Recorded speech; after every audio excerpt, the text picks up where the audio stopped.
Savitri by थी वो क्रांतिवीर।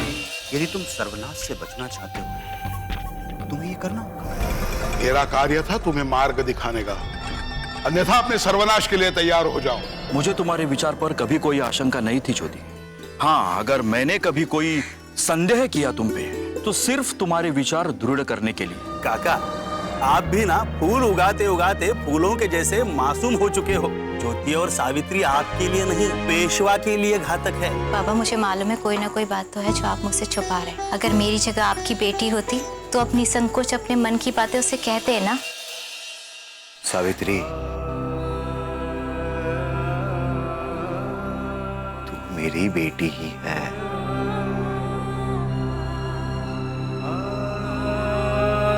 दरअसल बात यह है कि मुझे आज पेशवा ने बुलाया था।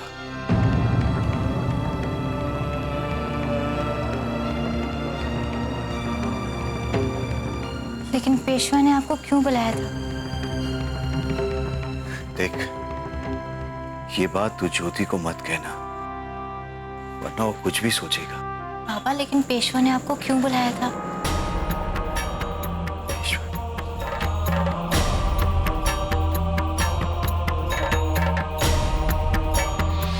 जब से मैंने तुम्हारे पुत्र ज्योति की एक कुंडली देखी है,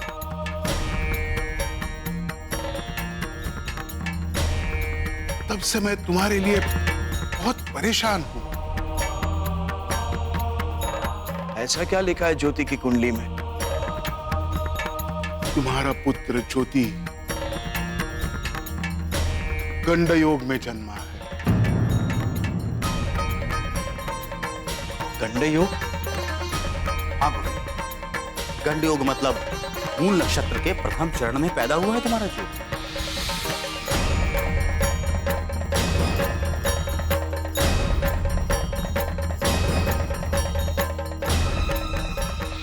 धेनु दद्यात् सुवर्णम च ग्रहाष्टपि प्रपूज्यते।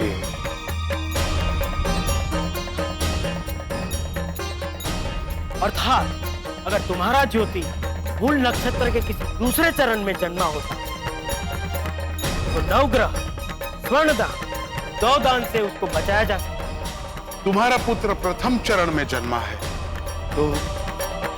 तो इस दोष का कोई उपाय नहीं है क्या? उपाय है गोविंद। तुम्हें ज्योति को घर से निकालना होगा।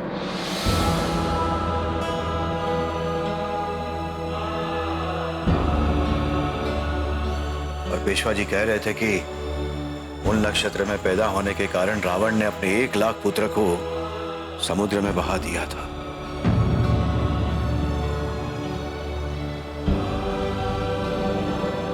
बाबा, मैं अच्छी तरह जानती हूँ कि आप पेशवा का कितना सम्मान करते हैं, इसलिए मैं आपकी तकलीफ और नहीं बढ़ाना चाहती। अगर आपको पेशवा की बातें सच लग रही है तो बाबा आप मुझसे कहिए, मैं खुद सेठ जी से बात करूंगी। बाबा, हम आपके सुख के लिए खुद ये घर छोड़ के चले जाएंगे। नहीं, इसकी कोई जरूरत नहीं है सावित्री, क्योंकि जब तक मैं जीवित हूं ज्योति और तुम इस घर को छोड़कर कभी नहीं जाओगे, कभी नहीं। लेकिन अगर पेशवा की बातें सच हुई तो? मैं नहीं जानता कि पेशवा की बातें सच है या झूठ, लेकिन हाँ, मैं इतना जरूर जानता हूं कि मैं रावण नहीं हूं, और मैं अपने बच्चों को घर से बाहर नहीं निकालूंगा। और इसीलिए आज ही महापुजारी और पुजारी जी के पास जाकर मैं कह दूंगा कि मैं अपने बच्चों को अपने घर से बाहर नहीं निकालूंगा। क्षमा मांग लूंगा उनसे।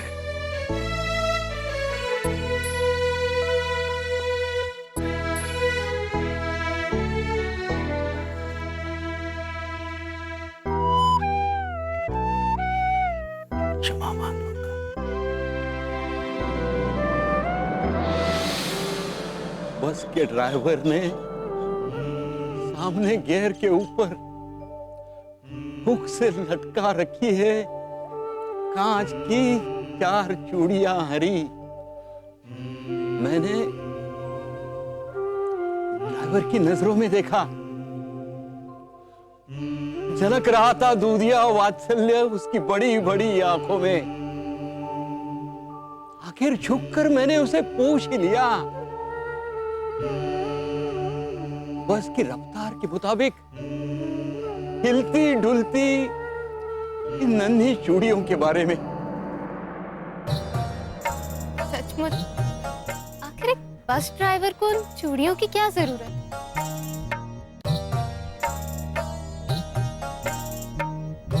और नागार्जुन अपनी इस कविता में कहना क्या चाह रहे हैं? और काका, आप मुझे ये कविता क्यों सुना रहे हैं? बेटा, उस बस ड्राइवर का जवाब नहीं सुनना चाहोगी तुम? अब तो सुनना ही पड़ेगा। तो बताइए, क्या कहा बस ड्राइवर ने? अधेड़ उम्र का मुच्छड़ रोबिला चेहरा।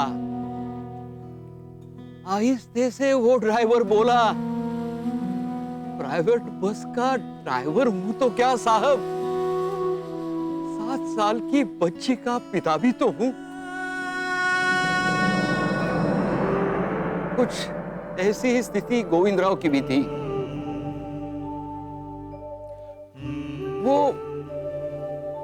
वो धर्म को बहुत चाहने वाले थे, मानने वाले थे, लेकिन सबसे पहले वो एक पिता थे। इसलिए पेशवा ने चाहे कितने भी अच्छे तरीके से क्यों न उनको समझाया हो, लेकिन अपने ही बच्चों को अपने ही घर से बाहर निकालने का ये निर्णय उनका मन मान नहीं रहा था। पेशवा की ये शायद बहुत बड़ी गलती रही होगी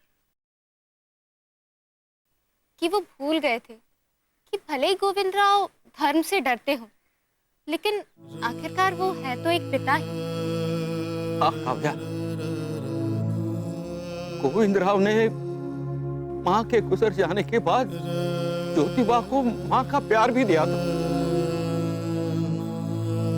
काका, मुझे इस बात को जानने की बहुत उत्सुकता है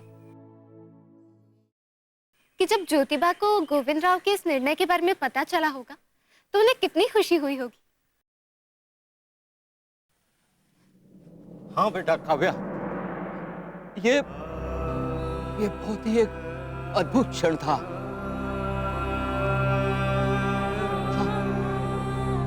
जैसे ज्योतिबा अपने पिता को अधिकतर समाज और धर्म के एजेंट मानकर चल रहे थे,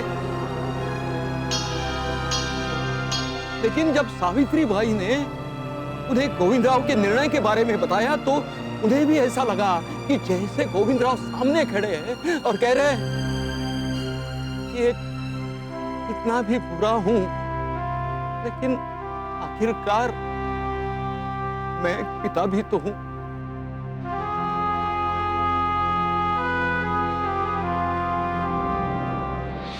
सच?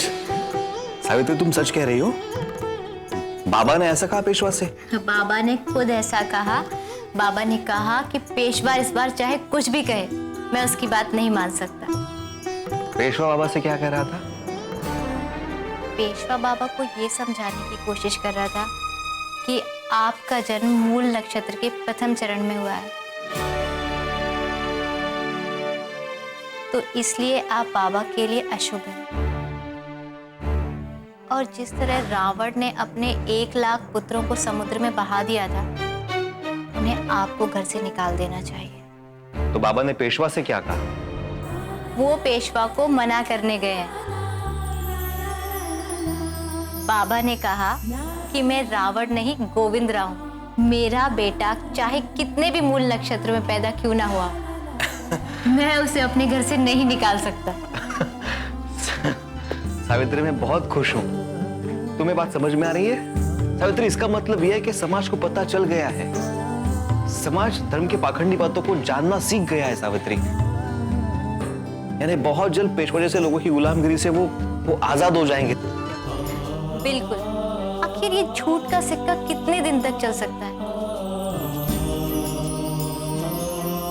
एक ना एक दिन तो ये धर्म, ज्योतिष की झूठी भविष्यवाणियां सबकी समझ में आ ही जाएंगी ना।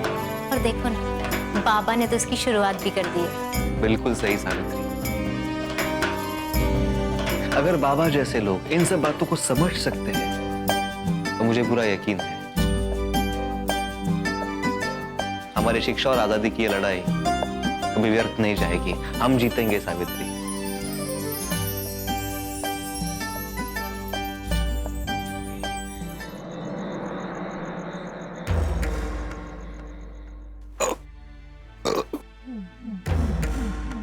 महाराज, भोजन तो स्वादिष्ट था ना?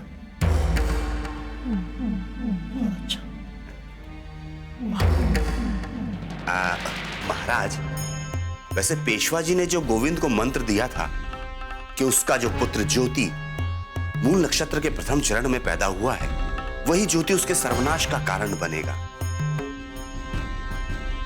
तो सब तब उसका चेहरा देखने लायक था। वो इतना डर गया था, आप यकीन मानिए, इतना डर गया था कि मुझे तो लगा कि वो घर जाते ही अपने पुत्र ज्योति को घर से बाहर निकाल देगा। हमारे धर्म की नींव ही भय है। इस गुरु मंत्र को याद कर लो। सिर्फ भय की वजह से ही हम लोगों पर राज कर सकते हैं। और अगर लोगों पर राज करना है तो नर्क, नक्षत्र और पाप का भय दिखाते रहो। पेशवा ने भी यही कहा था। प्रणाम पुजारी जी। प्रणाम। गोविंद, तुम यहां?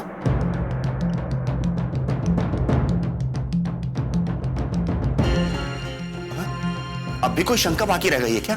नहीं नहीं पुजारी जी, मन में कोई शंका नहीं है। तो फिर? स्वयं पेशवा जी ने कह दिया कि तुम्हारा पुत्र ज्योति तुम्हारे संकट का कारण बन सकता है, तो शंका कैसी?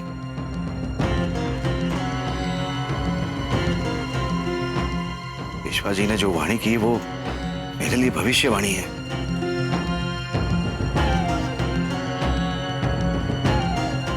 मैं घर गया और घर जाने के बाद में मैंने बहुत सोचा और फिर मैंने निर्णय लिया है कि चाहे पुत्र कुपुत्र ही क्यों ना हो, लेकिन एक पिता अपने पुत्र का कभी भी अहित नहीं सोच सकता।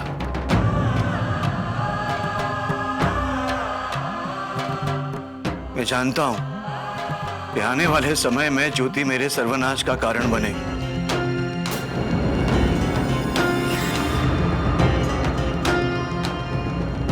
तो क्या हुआ? मैं उसका पिता हूं। मैं अपने पुत्र का अहित कभी नहीं होने दूंगा, नहीं होने दूंगा।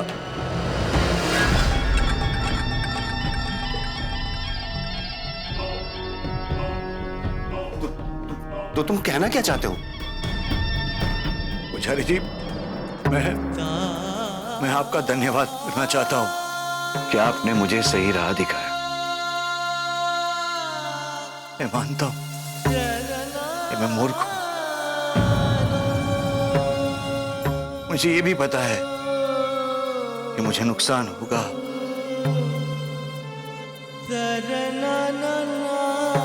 लेकिन मैं ज्योति और सावित्री को अपने घर के बाहर नहीं निकालूंगा।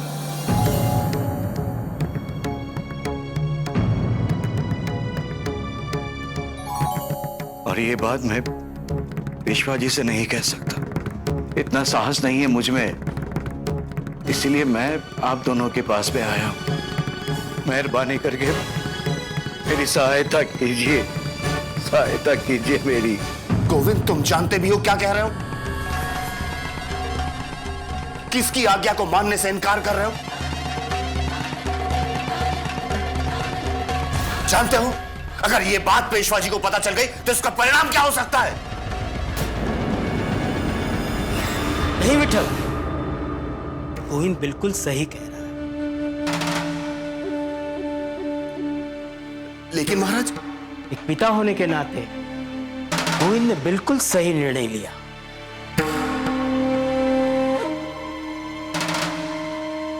गोविंद आओ, बैठ जाओ।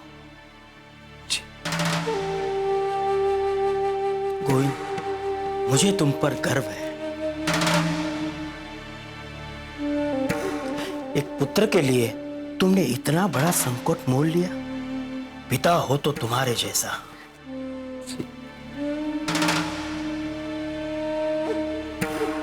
जाओ, पेशवा के आशीर्वाद तुम्हारे साथ है और भगवान तुम्हें हर संकट को सहन करने की शक्ति दे। जी, प्रणाम महापुजारी जी, प्रणाम पुजारी जी, प्रणाम।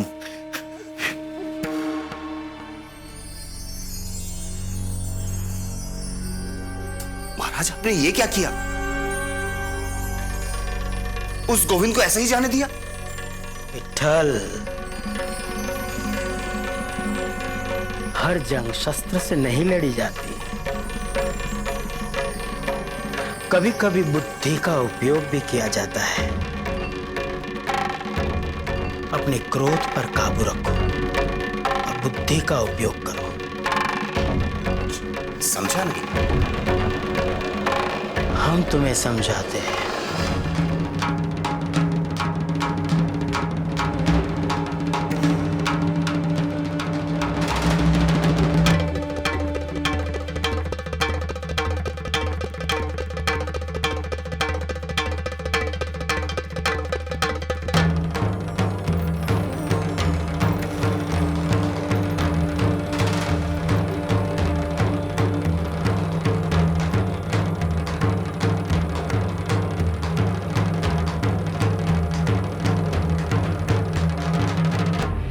महाराज, आप तो धन्य हैं, आप तो धन्य हैं। सब कुछ समझ गया, अब तो मैं सब कुछ समझ गया। इस गोविंद को तो हमारे सामने झुकना ही पड़ेगा। डोंट वरी, आप बिल्कुल ठीक हो जाओगे। मैं आपकी हेल्प के लिए अंग्रेज सरकार से बात भी करूंगी। Oh my goodness, the legend, Jyoti and Savitribai Phule. नमस्कार मैडम। नमस्कार। आप ये बहुत अच्छा कार्य कर रही है। Thank you. अच्छा किया तुम दोनों यहीं पे आ गए। हम आपसे मिलने आपके घर गए थे, वहाँ पता चला आप यहाँ आए हो। हाँ, मैंने सोचा कि इन लोगों की कुछ हेल्प हो जाएगी, तो मैं यहाँ आ गई। अरे सावित्री, शिक्षा पूर्ण करने के बाद तुम तो मुझे भूल गई हो। नहीं मैडम, मैं तो कब से आपसे मिलने आना चाह रही थी, पर हम भारतीय स्त्रियों को घर गृहस्थी के काम के बाद बिल्कुल समय ही नहीं मिलता। तो फिर अपनी घर गृहस्थी की गादी पे एक पहिया ज्योति का भी लगा दो। मैं तो कब से इनसे कह रहा हूँ मुझसे मदद ले लो, लेकिन ये है कि बात मानती नहीं, मुझे कुछ काम ही नहीं करने देती। तुम ना चुप रहो। I know all men are same. तो सावित्री, क्या चल रहा है? कैसी हो? In fact, I have lots of things to say to you. तो चलो, मैं निकलता हूँ, मेरा कोई काम ही नहीं है यहाँ, आप बातें कर लो। तुम मार खाओगे। तुम यही रहो और जब तक हमारी सारी बातें नहीं हो सकती वेट करो। जी मैडम। तो सावित्री, आजकल क्या पढ़ रही हो नया? मैडम, ये पूछिए आजकल क्या नया लिख रही है ये कविताएं लिख रही है। Oh really? That's great. नहीं मैडम, अभी तो बस 2-4 पंक्तियां जोड़ने की कोशिश कर रही हूँ और कुछ भी नहीं। एक्चुअली अभिव्यक्ति बहुत अच्छी चीज है और वुमेन्स को कविताएं लिख के अपने इमोशंस और फीलिंग की अभिव्यक्ति करना बहुत जरूरी होता है। मैडम, स्त्रियों की पहली जरूरत तो शिक्षा है। और हम दोनों दिन रात बस यही सोच रहे हैं कि कैसे जल्द से जल्द लड़कियों का विद्यालय शुरू कर सके। सचमुच एक्चुअली मैं भी बहुत बेसब्री से उस दिन का इंतजार कर रही हूँ जब तुम दोनों महिलाओं के लिए विद्यालय खोलोगे। एनीवेज, तैयारी कहाँ तक पहुंची तुम्हारे विद्यालय की? हमने लगभग सभी तैयारियां पूरी कर ली है। बस एक पेशवा जी है जो बीच में बाधाएं उत्पन्न कर रहे हैं। आई नो, पर मुझे पूरा विश्वास है कि अब पेशवा कुछ नहीं कर पाएगा और ये विद्यालय का फंड सिर्फ तुम्हें ही मिलेगा। और फिर बनेगी सावित्री हिंदुस्तान की फर्स्ट टीचर।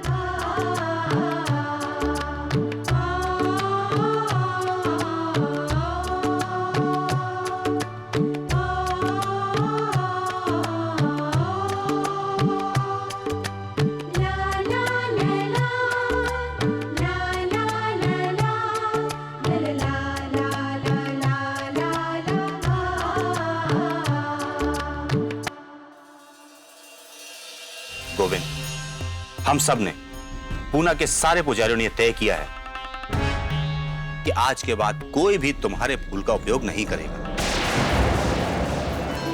अरे अरे अरे अरे तात्या भाऊ उस्मान भाई, अरे क्यों? अरे अरे तात्या भाऊ उस्मान भाई, इस तरह खुली गली में किस बात के लिए लड़ रहे हो? ज्योति, तुम हमारे बीच में मत आओ। हाँ, मैं नहीं चाहता कि गेहूं के साथ घुन भी पिसे। तुम अपने पुत्र को घर से निकाल दो, वरना तुम्हारे ये फूल लोगों के पैरों तले कुचले जाएंगे।